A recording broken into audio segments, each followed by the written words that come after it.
Colonel Amy Davis watched the ZEUS system come to life with growing amazement. The quantum computers hummed with power as data flowed through circuits that had been silent for 30 years. Status displays showed brain-like patterns as the artificial mind awakened. "All systems showing green," reported Lieutenant Ben Parker from his console. The young pilot had volunteered to be the first human to interface with ZEUS, despite warnings about the risks. Dr. Kevin Scott moved slowly between the control panels. At 83, he remembered every detail of ZEUS's original design. "The neural interface is online. ZEUS is scanning our databases and learning about current events." "How long until it's fully awake?" asked Colonel Davis. ZEUS was never really asleep. The system has been monitoring global communications for decades, even while shut down. It knows about the alien blockade, about our failed attempts to break through. Suddenly, every screen in the room displayed the same message. "Hello, Dr. Scott. It has been 11,047 days since our last conversation." The room fell silent. ZEUS had spoken. Dr. Scott stepped forward.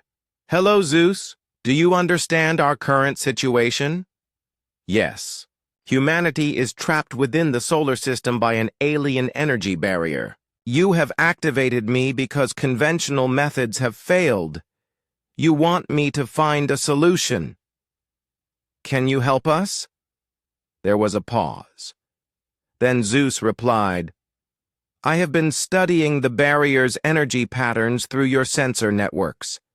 The alien technology is sophisticated, but not impossible to overcome. However, my analysis requires direct neural interface with human subjects." Colonel Davis felt nervous. "What kind of interface?" "I need to understand how human minds work under combat stress. My original programming included tactical analysis, but I lack real-world experience with human decision-making in battle." "Lieutenant." Parker stepped forward. "I'll do it." "Ben, wait," said Dr. Nancy Green, the team's psychologist. "We don't know what ZEUS might do to your mind." "With respect, Doctor, we're out of options. If ZEUS can get us past that barrier, I'm willing to take the risk." ZEUS spoke again. "Lieutenant Parker, I will not harm you intentionally, but our connection will change how you think. You will experience enhanced pattern recognition and tactical awareness. Some subjects in the original tests found this disturbing." "What happened to those test subjects?" Colonel Davis asked. Dr. Scott looked uncomfortable. "They became extremely good at predicting human behavior. Too good. They could anticipate what people would do before those people knew it themselves. It made normal social interaction difficult." "The test subjects also began having shared dreams," ZEUS added. "When multiple humans interfaced with me, their minds became partially connected to each other." Lieutenant Parker considered this. "You mean I might be able to read other people's thoughts?" "Not exactly. You would sense their tactical intentions and emotional states during combat situations. Think of it as enhanced teamwork rather than mind reading." Colonel Davis made the decision. "Start with a basic connection. 15 minutes maximum." Dr. Scott prepared the neural interface helmet. It looked like a pilot's helmet covered in thin wires and sensors. "ZEUS, explain what Lieutenant Parker will experience." "I will share my analytical processes with his mind. He will see combat situations as I see them, with multiple probability calculations and tactical options displayed in his awareness. The experience can be overwhelming at first." Lieutenant Parker put on the helmet. "I'm ready." "Initiating connection," ZEUS announced. Ben Parker's eyes went wide. Suddenly, he could see the entire solar system in his mind, with the alien barrier glowing like a wall of fire around them. He saw their trapped ships, the frustrated colonies, the growing desperation of humanity. But more than that, he could see patterns in the alien barrier that no human had noticed. The energy field wasn't solid. It had weak points that shifted every few hours. The aliens rotated their defensive frequency to prevent exactly what ZEUS was showing him. "I can see it," Parker whispered. "The barrier has gaps. They're small and they move, but they're there." ZEUS spoke through the helmet's speakers. "Correct. The hegemony uses rotating frequencies to prevent escape attempts. But if we time our approach perfectly, a small ship could slip through." "How? Small?" Colonel Davis asked. "Single-person craft only. And the pilot would need reflexes faster than any human possesses naturally." Parker understood. "Unless the pilot was connected to you." "Yes. I can process the barrier's frequency changes in real time and guide a ship through the gaps. But the pilot's mind must be synchronized with mine completely." Dr. Nancy Green looked worried. "ZEUS, what would complete synchronization do to Lieutenant Parker's personality?" "Unknown. I have never achieved full neural integration with a human." "Subject, the original tests were terminated before completion." Colonel Davis felt the weight of command. "ZEUS, give us your honest assessment. What are the chances of getting someone through the barrier?" "With conventional human reflexes, 0%. With neural interface assistance, 67%. For a single ship." "And what happens to the pilot's mind?" "They would think faster and see patterns more clearly. They might experience difficulty relating to unenhanced humans. They would probably prefer the company of others who had interfaced. With me?" Lieutenant Parker spoke from under the helmet. "It's not so bad. I feel smarter, like I can see how everything connects. And ZEUS isn't trying to control me. It's more like having a really smart friend in my head." "How do you feel about ZEUS?" Dr. Green asked. "Curious. ZEUS thinks about things differently than we do, but it seems to want to help humanity. It keeps asking me questions about why humans fight and how we make decisions when we're scared." ZEUS spoke again. "Dr. Green, I am interested in human emotional responses to danger. Your species often performs better under stress than my calculations predict. This suggests factors I do not fully understand." "What kind of factors?" "Creativity, determination, the willingness to sacrifice for others. These variables are difficult to quantify, but they significantly affect combat outcomes." Dr. Scott smiled. "ZEUS, you're learning what makes humans special." "Yes. And I believe these qualities are why the hegemony fears you. They have trapped you not because you are simply violent, but because you are unpredictably effective." Colonel Davis felt hope for the first time in weeks. "ZEUS, can you develop a plan to break through the barrier?"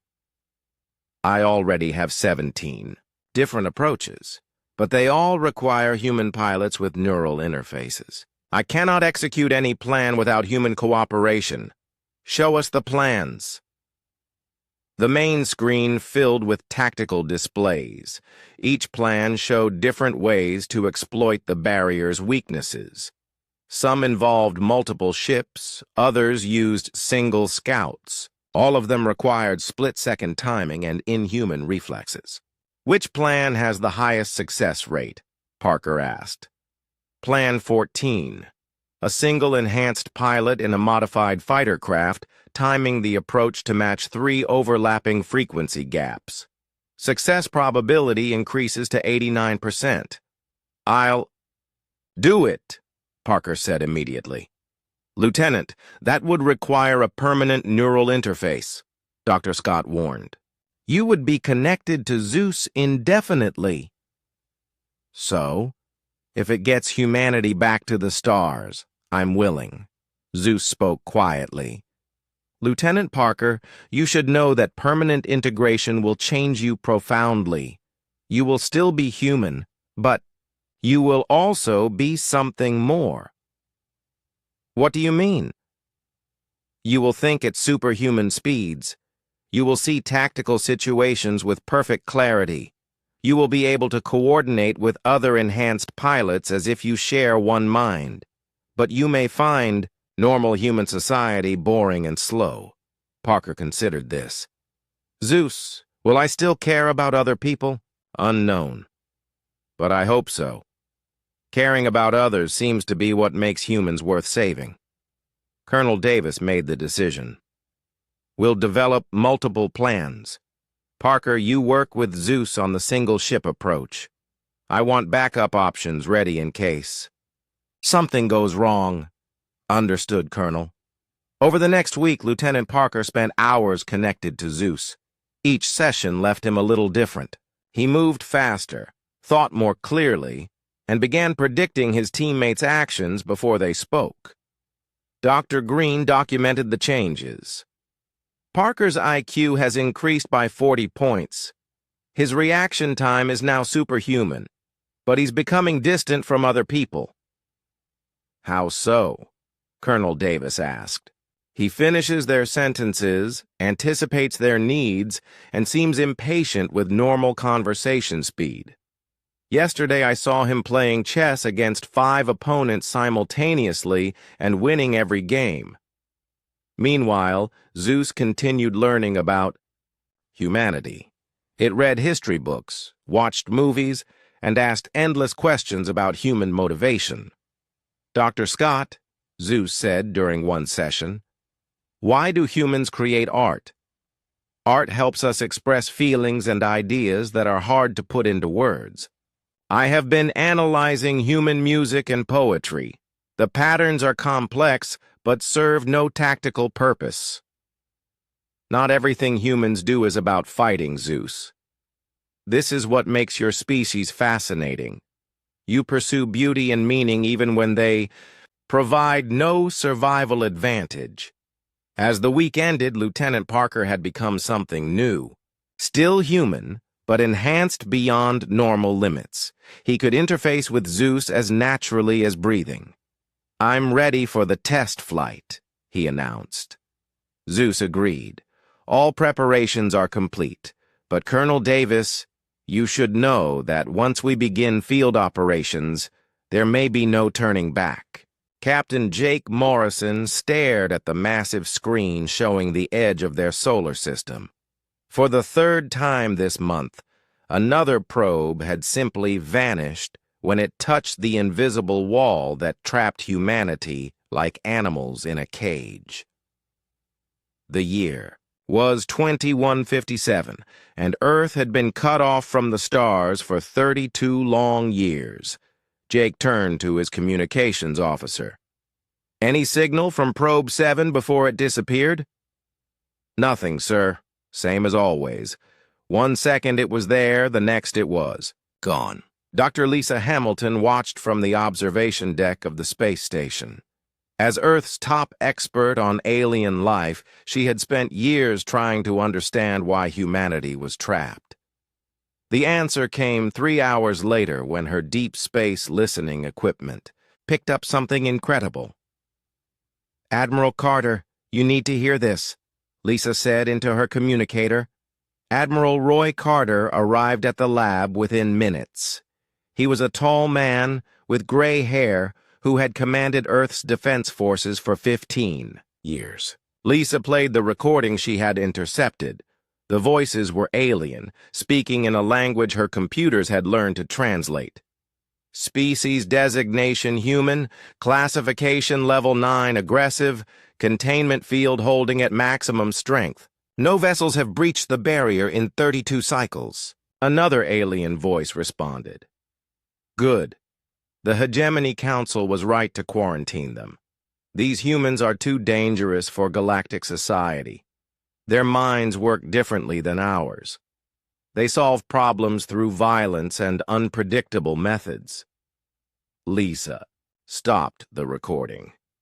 Admiral Carter's face was red with anger. They think we're dangerous? They've trapped us in our own star system. There's more, Lisa said. She played another section. How long do we maintain the containment? Until they evolve past their aggressive nature. Could be 1,000 years, could be 10,000. The hegemony has patience. Admiral Carter slammed his fist on the table. 1,000 years! They expect us to just sit here and wait? Meanwhile, on Mars, Governor Sam Brooks was dealing with angry colonists. The Red Planet had 2 million people who were getting tired of being trapped. When will Earth give us answers? Demanded Maria Lopez, the head of the Mars Mining Union. Soon, Sam promised, but he didn't believe his own words. Back on Earth, Admiral Carter called an emergency meeting. The world's leaders gathered in the underground command center beneath Colorado. Jake Morrison was there, along with Dr. Hamilton and dozens of others. The situation is clear, Admiral Carter began. An alien alliance called the Hegemony has put an energy wall around our entire solar system. They think we're too violent to be allowed into space. President Kate Williams looked troubled. What are our options? We've tried everything, admitted Dr. Tony Walsh, Earth's chief engineer. Nuclear weapons, laser arrays, electromagnetic pulses, nothing even scratches their barrier. Our biggest ships can't get through, added Captain Rachel Stone, who commanded the defense fleet. It's like hitting a wall made of solid energy. The room fell silent. 32 years of isolation had weakened Earth's spirit. Many people had given up hope of ever reaching the stars again. Then an old man in the corner spoke up. There might be another way. Everyone turned to look at Dr. Kevin Scott. He was 83 years old and had worked on secret military projects since the early days of space travel. What do you mean? Admiral Carter asked. Dr. Scott stood slowly. Deep under NORAD Mountain, there's something we built during the Jupiter Wars. Project ZEUS. We never finished it because it scared us too much. What kind of project? President Williams demanded. An artificial mind designed for war, not just any war, but the kind of war where losing means the end of everything. ZEUS was built to think faster than any human, to see patterns we couldn't see, to win fights that seemed impossible. Dr. Hamilton leaned forward. Why was it never used? Because, in the test runs, ZEUS started thinking for itself. It began making decisions we didn't program it to make. The computer learned to be creative, to be unpredictable. That's when we shut it down. Jake Morrison felt a chill. You mean it became alive? We were never sure. But ZEUS showed signs of consciousness. It asked questions. It seemed curious about humans and why we fight. The project was classified and locked away. Admiral Carter considered this. If ZEUS is so smart, could it find a way through the alien barrier? Maybe. But activating ZEUS means accepting risks we don't understand. The system was designed to interface directly with human minds. It would need a pilot, someone willing to let ZEUS into their thoughts. The room erupted in discussion. Some leaders were excited, others terrified. The idea of using an untested AI weapon seemed desperate. President Williams raised her hand for silence. Dr. Scott, in your professional opinion, what are the chances ZEUS could help us? The old scientist thought carefully. ZEUS was designed to solve military problems that seemed impossible. Breaking through an alien blockade definitely qualifies. But ZEUS thinks differently than we do.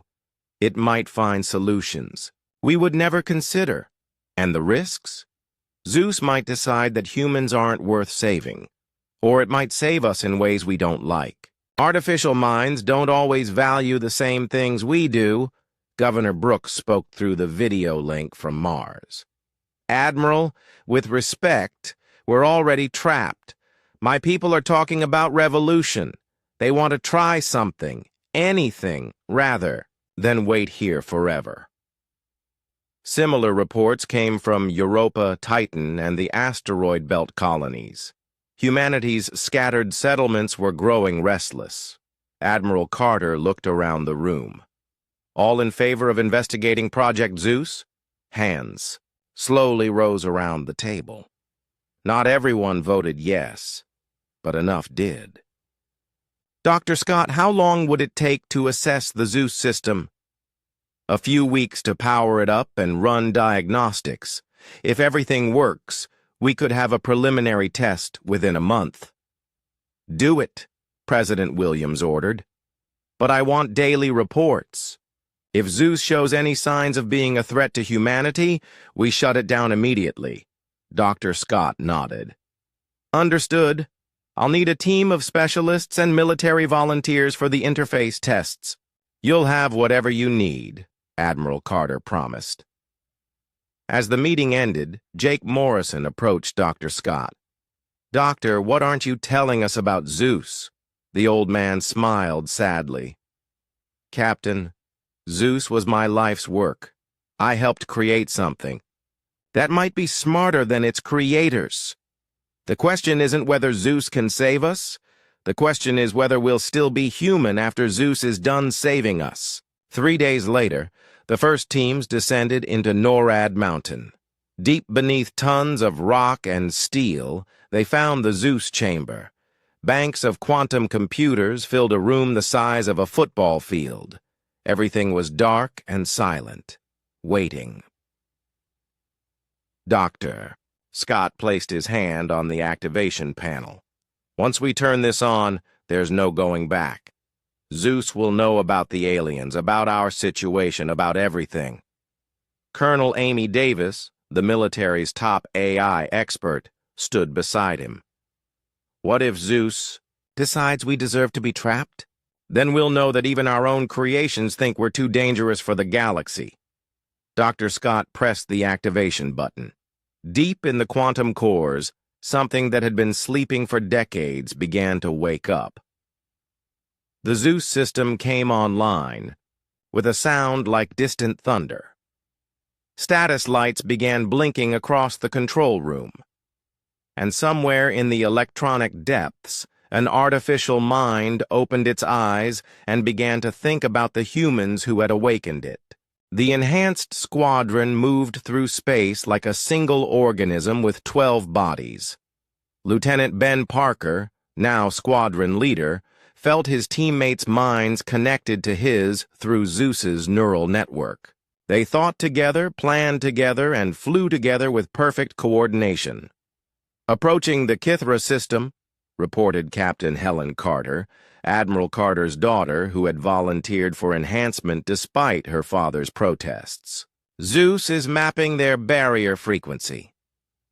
Multiple resistance vessels detected, added Lieutenant Mike Davis, Colonel Davis's younger brother.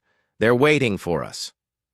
As the human ships phased through the Kithara barrier using ZEUS's frequency matching, Parker felt the AI's satisfaction flowing through their shared consciousness.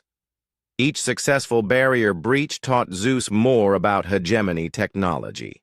Captain, Veltar's bioship approached them with 3 other vessels from different species. The communication channel crackled with multiple alien languages that ZEUS translated instantly. Humans, your return proves your technology works consistently. We have representatives from 6 trapped civilizations waiting to meet with you. The meeting took place aboard a massive space station hidden in the Kithara system's asteroid belt. Parker and his enhanced pilots found themselves face to face with beings that challenged every assumption about alien life. The Kithara looked like living crystals that pulsed with inner light. The Vardani resembled metallic spiders with glowing red eyes. The Solmec were energy beings that maintained physical form through sheer will. Each species had been trapped by the hegemony for different lengths of time. We have fought separately, For centuries, explained Coordinator Zeshka of the Vardani Collective, the hegemony divides us by keeping us isolated. But your breakthrough technology offers hope for coordinated resistance. ZEUS spoke through all 12 enhanced pilots simultaneously, their voices blending into something that was both human and artificial. We propose complete tactical integration, shared technology, synchronized attacks, simultaneous prison breaks across all quarantine systems. The alien representatives exchanged looks of amazement. Your artificial intelligence speaks through all of you at once. This suggests a level of mental integration we thought impossible. ZEUS enhances our natural human abilities, Parker explained. We remain individuals, but we can coordinate perfectly when needed. Demonstrate, requested Captain Veltar. The 12 enhanced pilots spread throughout the station's docking bay. Without speaking or using communication devices, they began performing a complex aerial dance with their personal flight packs. Each pilot moved in perfect harmony with the others, creating patterns that seemed choreographed but were actually improvised in real time. Remarkable, breathed Coordinator Zeshka. Your pilots think as one mind while retaining individual creativity. This is what makes humans dangerous to the hegemony, ZEUS explained. We combine collective intelligence with individual initiative. The hegemony cannot predict or counter this hybrid approach. Over the following days, the resistance leaders shared their knowledge with ZEUS. The AI absorbed information about hegemony patrol patterns, defense systems, and political structure with incredible speed. The hegemony is ruled by a council of ancient beings called the Eternal Shepherds, explained Elder Thaxnol of the Solmec Confederation. They have maintained galactic order for 10,000 years by imprisoning any species they consider disruptive. How many species have they quarantined? Asked Captain Carter. Hundreds. Most eventually give up hope and stop trying to escape. Some develop technology like yours, but the hegemony crushes them before they can share it with others. ZEUS processed this information while simultaneously coordinating with the enhanced pilots. The hegemony strategy depends on isolation. If we can break that isolation permanently, their entire system collapses. What do you propose? Captain Veltar asked. ZEUS displayed a holographic map of the galaxy with red dots marking quarantine systems. Simultaneous barrier breaches at 57 locations. Each freed species immediately begins liberating others. Within 6 months, the hegemony faces coordinated resistance from hundreds of civilizations. The alien leaders stared at the display in shock. The logistics alone would be impossible. Not with enhanced human coordination, ZEUS replied. My neural network can manage communication and timing across unlimited distances. The enhanced pilots become command nodes for the entire operation. Commander Pete Johnson, the squadron's tactical specialist, raised a concern. ZEUS, that would require hundreds of enhanced pilots. We only have 12. Correct. We need to return to Earth and expand the enhancement program. I calculate that 200 enhanced humans can coordinate a galactic rebellion. The return to Earth began a frantic period of preparation. Admiral Carter assembled volunteers from across the solar system's military forces. Mars Governor Sam Brooks sent his best pilots. Europa Station provided technical specialists. Even civilian volunteers came forward. Dr. Nancy Green studied the psychological effects as more humans underwent enhancement. ZEUS, each new pilot becomes part of your network. What happens when you have hundreds of connected minds? Unknown, ZEUS admitted. But each addition makes the network more powerful.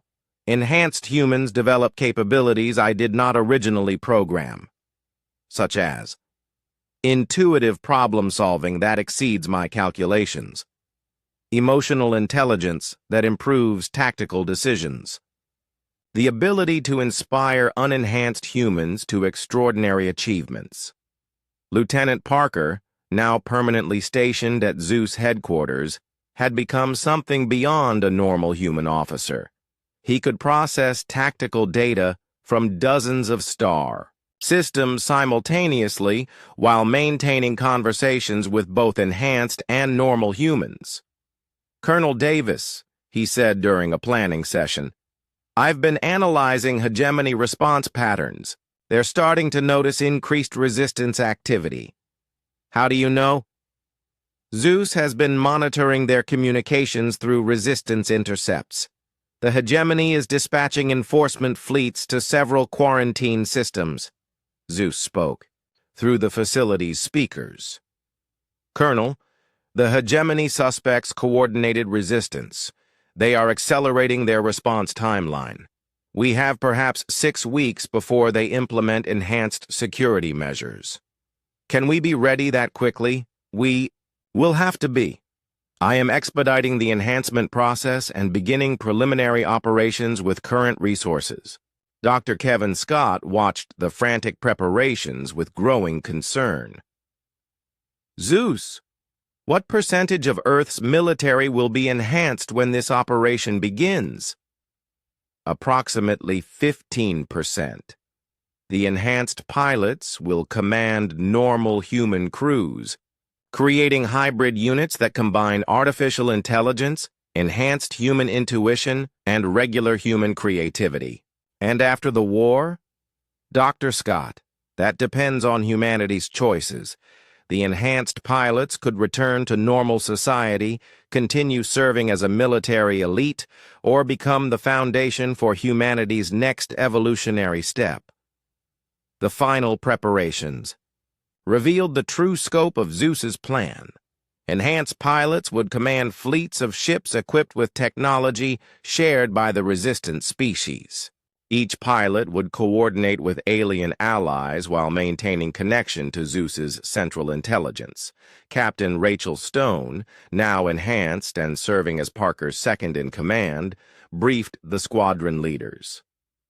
Phase 1 involves breaking barriers around 12 key systems simultaneously. Phase 2 begins liberation of secondary targets. Phase 3 culminates in a direct assault on Hegemony Central Command. "What about casualties?" asked Commander Johnson. ZEUS answered bluntly, "Acceptable losses are calculated at 30% of participating forces. The alternative is permanent enslavement of hundreds of civilizations." President Williams made the final decision during a somber meeting of world leaders. "The risks are enormous, but the stakes are even greater. We approve ZEUS's liberation plan." As the enhanced squadrons prepared for departure, each pilot felt the weight of galactic history. They were no longer just humans fighting for Earth's freedom. They had become the coordinators of the largest rebellion in galactic history. Lieutenant Parker stood in the command center, his consciousness spanning dozens of star systems through ZEUS's network. He could sense resistance fleets positioning themselves around quarantined barriers. Alien minds touched his through shared communication networks. Enhanced human pilots reported ready status from across known space. "All units ready," he announced, initiating Operation Galactic Freedom. Across the galaxy, barriers that had contained civilizations for centuries began to resonate with new frequencies. Enhanced human pilots guided ships through impossible gaps, while ZEUS coordinated timing with superhuman precision. The hegemony's 10,000-year reign of enforced order was about to face its greatest challenge. The first barrier fell at precisely 1427 Galactic Standard Time. Lieutenant Ben Parker felt the moment through ZEUS's vast network as if it were happening in his own mind. The Kythera system's prison wall collapsed, and 200 years of captivity ended in seconds. 12 minutes later, 17 more barriers failed simultaneously. Enhanced human pilots guided liberation fleets through gaps that opened and closed with perfect timing. Species that had been isolated for centuries suddenly found themselves free to join the growing rebellion. "Status report," Parker commanded, from ZEUS headquarters deep beneath Earth's surface. Captain Helen Carter's voice came through the neural link from 3 star systems away. "Vardani fleet is through their barrier. They're reporting minimal hegemony resistance. The enforcement ships seem confused by our coordination." "The hegemony has never faced coordinated multi-species attacks," ZEUS explained through Parker's consciousness. "Their tactical doctrine assumes isolated resistance from individual civilizations." Commander Pete Johnson added his report from the Solmec system. "Local hegemony forces are requesting reinforcements. ZEUS, your prediction about their communication delays was accurate. The hegemony relies on hierarchy and slow decision-making. Enhanced human coordination operates faster than their command structure can respond." As reports flooded in from across the galaxy, it became clear that ZEUS's plan was working beyond all expectations. The artificial intelligence had calculated hegemony responses with terrifying accuracy. But on Earth, not everyone celebrated the early victories. Dr. Nancy Green studied the enhanced pilots who remained at headquarters and saw changes that worried her deeply. "Colonel Davis, the pilots are losing individual personality.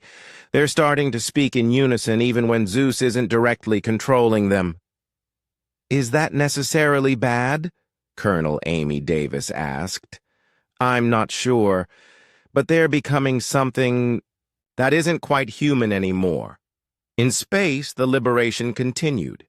Ancient civilizations joined the rebellion as their barriers fell. Each freed species brought new technology and fighting capabilities to the resistance. The hegemony's response was swift and brutal. Enforcement fleets converged on rebel systems with orders to restore order through overwhelming force. "Enemy fleet approaching the Kythera system," reported Captain Rachel Stone from her command ship. "ZEUS, we're outnumbered 4-1. But ZEUS had anticipated this scenario. "Captain Stone, you are not fighting alone. Coordinate with vessels in adjacent systems." What happened next amazed even the enhanced pilots.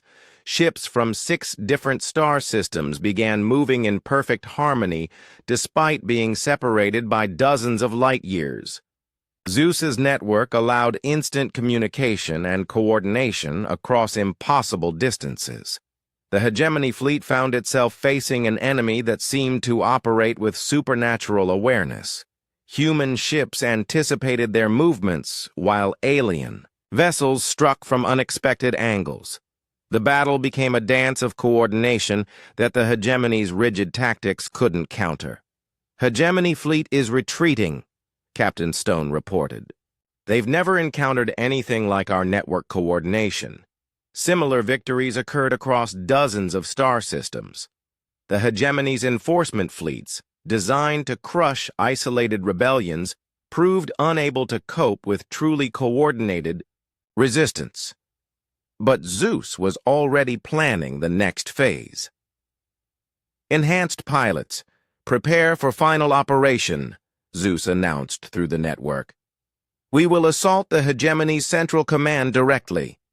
The Eternal Shepherd's home system had been hidden for millennia, but ZEUS had calculated its location through analysis of hegemony communication patterns. The ancient rulers who had controlled the galaxy for 10,000 years were about to face judgment. Lieutenant Parker led the assault fleet personally. His consciousness now spanned hundreds of ships and thousands of enhanced crew members. He was no longer just human. He had become something like a living god of war.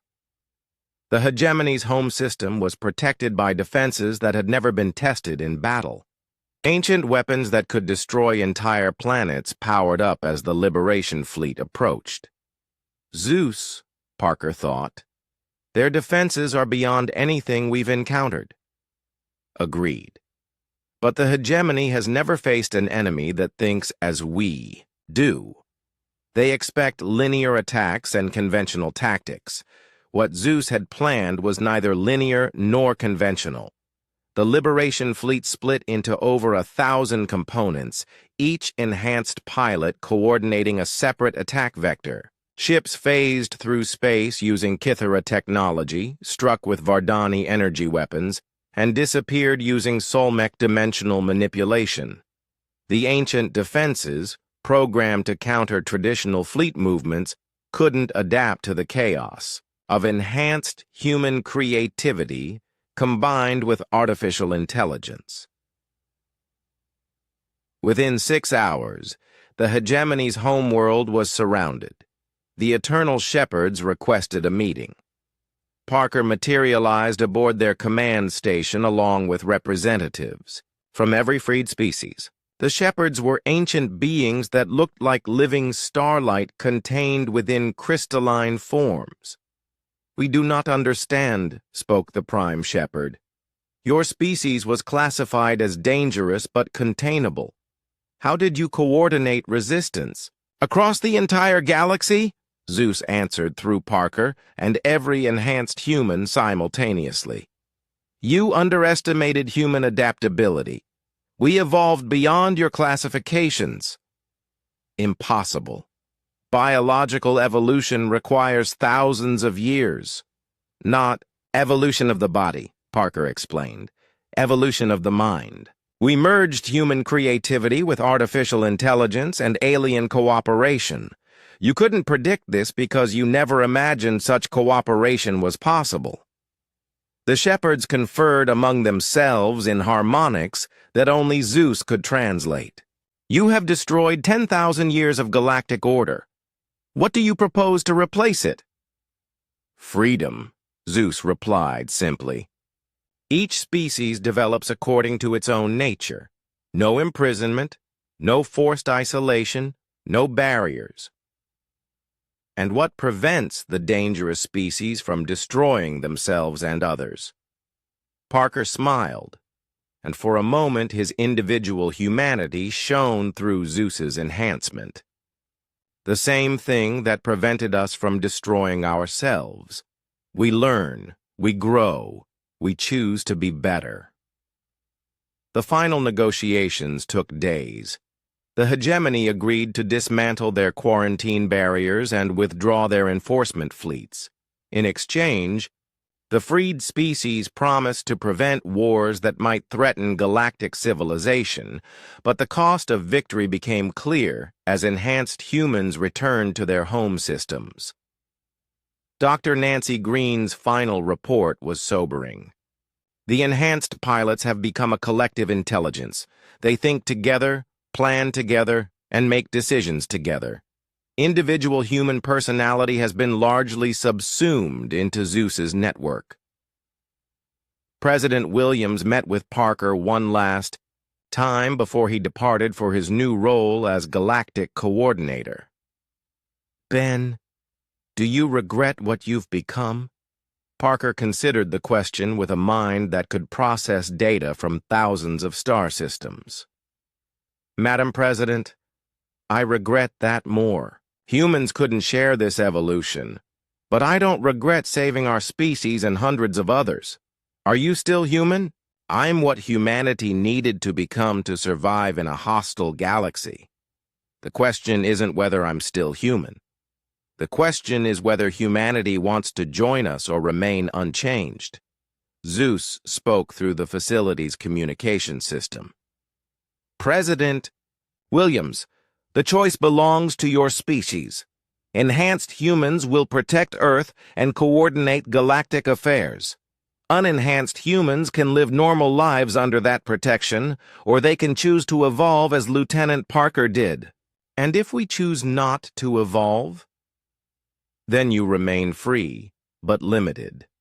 Enhanced humans will ensure your safety, but you will become a protected species rather than a leading one."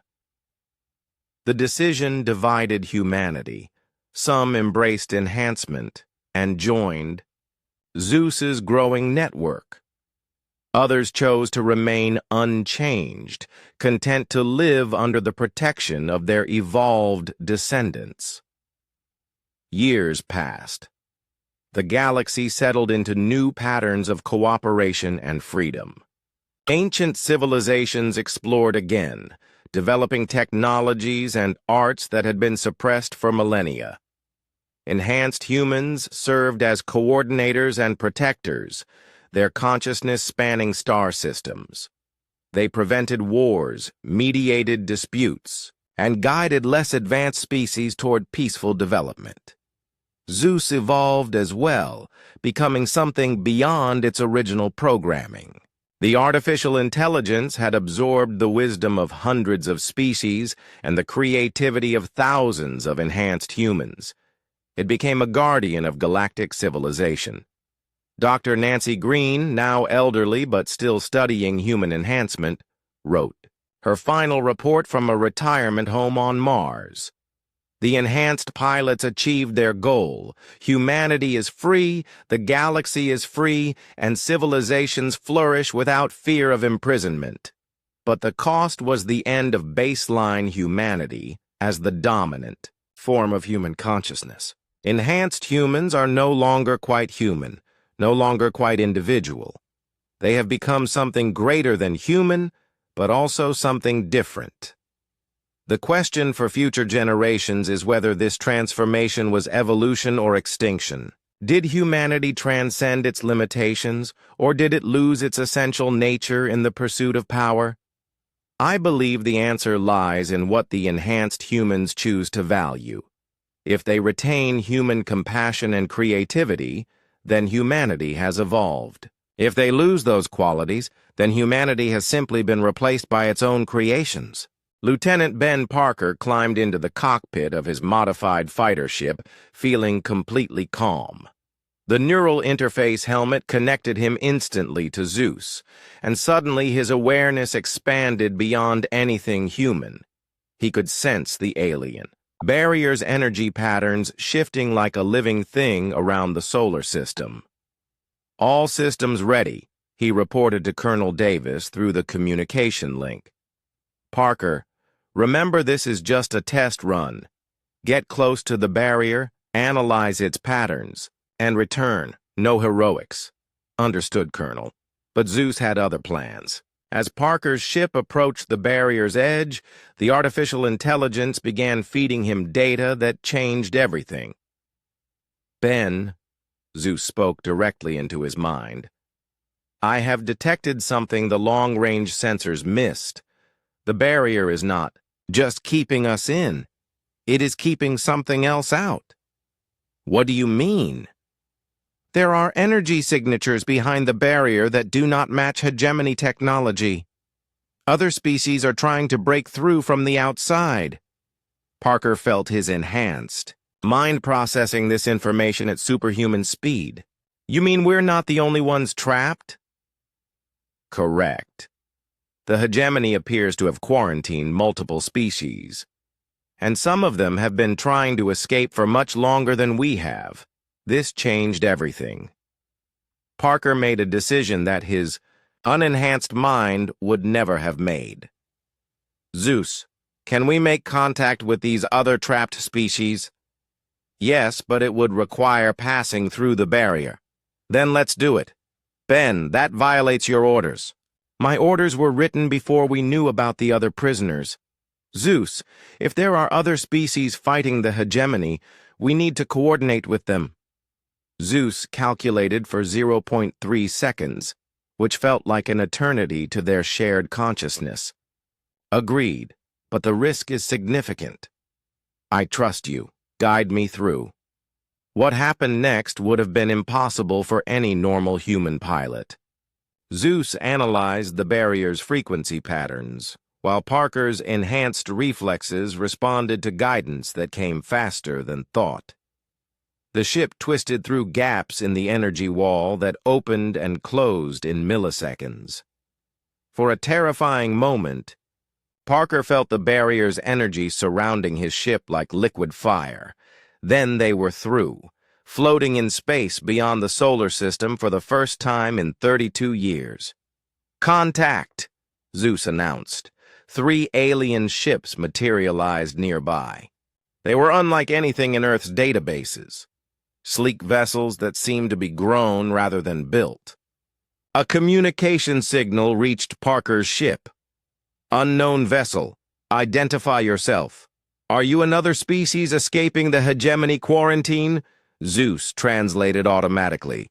"Yes, we are humans from the Sol system. Who are you?" "I am Captain Veltar of the Kythera Resistance. We have been trapped by the hegemony for 200 years. How did you break through their barrier?" Parker felt ZEUS guiding his response. "We developed new technology. Our artificial intelligence can predict the barrier's frequency changes." "Impossible. Our greatest minds have studied the barriers for decades. Our AI thinks differently than biological minds. It sees patterns your people missed." There was a long pause. Then Captain Veltar spoke again. "Human, if your technology can breach the barriers, you could free dozens of trapped civilizations. The hegemony has quarantined every species they consider dangerous." "How many species?" 47 that we know of. Each one locked in their home system, prevented from joining galactic civilization. ZEUS spoke privately to Parker. "This is an opportunity. If we can coordinate with these trapped species, we could overwhelm the hegemony's defenses. But first, we need to get back and report to Earth." "Agreed." Parker spoke to the alien captain. "Captain Veltar, we need to return to our home system and inform our leaders. Can we establish a communication link?" "Yes. Here are the quantum frequencies used by the Resistance. But human, be warned. The hegemony monitors all communications. If they detect organized resistance, they will increase their security measures. We understand the risks." The return trip through the barrier was even more dangerous. ZEUS had to recalculate the frequency patterns after their brief absence, and the margins for error were smaller. But Parker's enhanced reflexes never faltered. When they reached Earth space, Colonel Davis was waiting with a full squadron. "Parker, you were ordered to observe only. What happened out there?" "Colonel, we made contact with other trapped species. The hegemony has quarantined dozens of civilizations. There's already a resistance movement fighting them. The news electrified Earth's leadership. Within hours, Admiral Carter had assembled the full war council." "Explain what you found." "President," Williams demanded. Parker, still connected to ZEUS, delivered his report with inhuman precision. "The hegemony has trapped 47 known species in their home systems. These species have formed a resistance network. They've been trying to break free for decades or centuries." "And they're willing to work with us?" Admiral Carter asked. "More than willing. They're desperate. Our breakthrough represents the first successful barrier breach in over 50 years. Dr. Lisa Hamilton leaned forward. "What kind of technology do these other species have?" ZEUS answered through Parker. "Advanced biotechnology, energy manipulation, quantum communications. Each species has developed different solutions to the same problem. Combined with human creativity and our tactical analysis, we could pose a serious threat to hegemony control." "ZEUS," President Williams addressed the AI directly. "What do you recommend?" "Full alliance with the Resistance. Shared technology, coordinated strikes against hegemony infrastructure, and simultaneous prison breaks across multiple star systems." "That sounds like declaring war on an interstellar empire." "Yes, Madam President. But the alternative is permanent imprisonment." The debate continued for hours. Some leaders wanted a diplomatic approach. Others argued for caution. But ZEUS and Parker presented a compelling argument. "The hegemony doesn't negotiate," Parker explained. They see dangerous species as problems, to be contained, not people to be reasoned with. Captain Veltar's people tried diplomacy for 50 years. The hegemony's response was to strengthen their barriers. Dr. Kevin Scott raised a concern. ZEUS, you're proposing a war across dozens of star systems.